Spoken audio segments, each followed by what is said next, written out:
CompTIA A Plus Core 1 Complete Training Course. Exam Objective 3.5. Given a scenario, install and configure motherboards, central processing units, and add-on cards. CPU architecture. When we talk about CPU architecture, we are talking about the fundamental design of a processor. CPU architecture influences performance, compatibility, power efficiency, and overall system capability.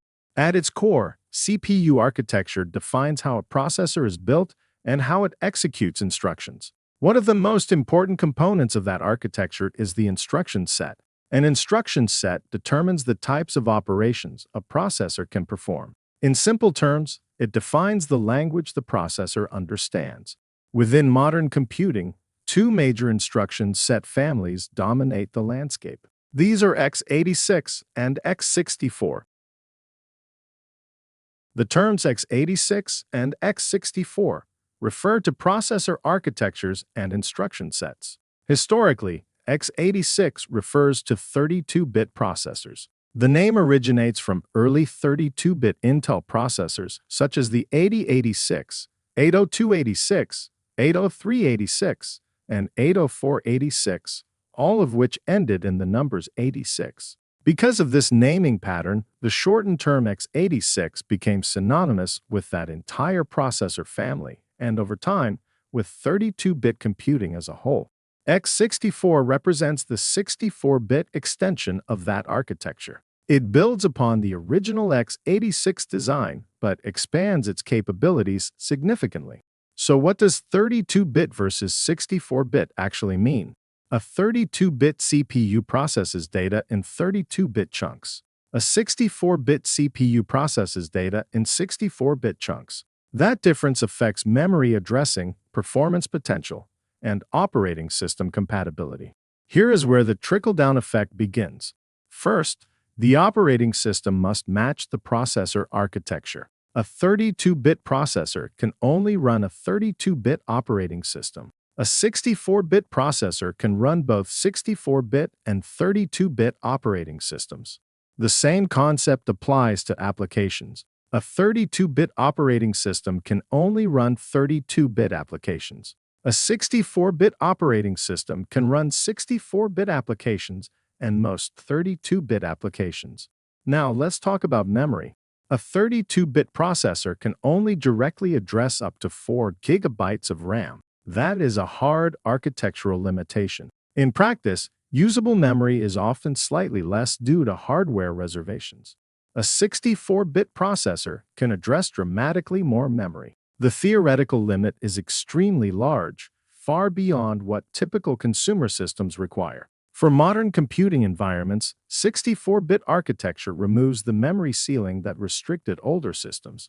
So when you see x86 on the exam, think 32-bit and a 4 gigabyte RAM limitation. When you see x64, think 64-bit, expanded memory support, modern operating systems, and higher performance potential. Now that we have covered the traditional desktop and server instruction sets, let's shift gears and talk about another major architecture family known as ARM. ARM stands for Advanced RISC Machine. As for the acronym RISC in Advanced RISC Machine, that stands for Reduced Instruction Set Computer. Unlike the more complex instruction sets used in x86 and x64 processors, ARM processors are designed around a simplified set of instructions.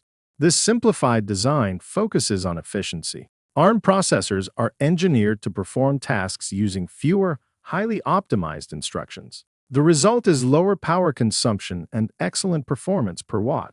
That is why ARM processors dominate the mobile market. Smartphones, tablets, and many embedded devices rely on ARM processors because battery life is critical. ARM architecture allows these devices to deliver impressive performance while consuming minimal power. So while x86 and x64 dominate traditional desktops and servers, ARM dominates mobile and power-sensitive environments. Now that we understand instruction sets, let's discuss another important architectural concept: core configurations. Before we go further, we need to define what a core actually is. A core is an independent processing unit within a CPU. In simple terms, a core is capable of fetching, decoding, and executing instructions on its own. You can think of a core as a complete mini-processor built into the larger CPU package. Early processors contained only a single core. A single-core processor has just one processing unit, which means it can execute only one instruction at a time. While it can rapidly switch between tasks, it is still fundamentally handling one instruction at any given moment. As software evolved and operating systems became more advanced, computers were expected to handle multiple tasks simultaneously. Running a web browser, streaming music, editing documents, and performing background system updates, all at the same time, placed heavy demands on single-core processors.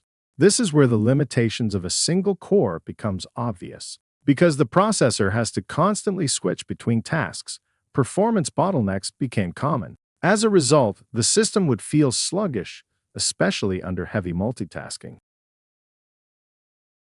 To solve this problem, manufacturers began integrating multiple cores onto a single processor chip.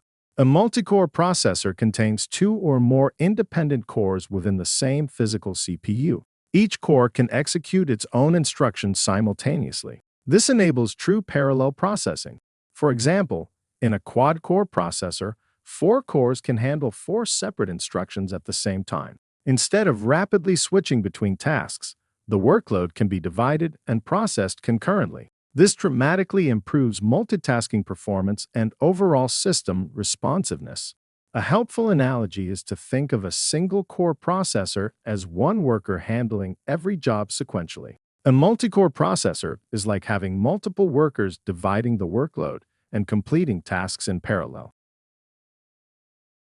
Now, let's connect this to another modern architectural feature known as virtualization support. Modern CPU architectures frequently incorporate support for virtualization, a technology that enables the simultaneous operation of multiple virtual machines, or VM, on a single physical CPU.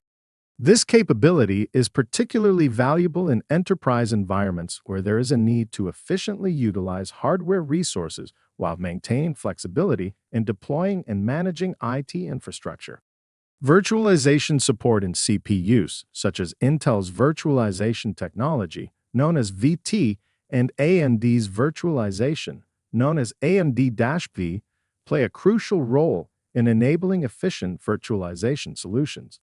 These technologies provide hardware-level support for virtualization, enhancing the performance and security of virtualized environments. With virtualization support, the CPU can efficiently allocate resources to multiple virtual machines, ensuring optimal CPU utilization.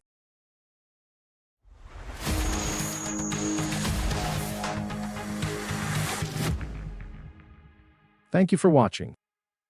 Subscribe for more great content.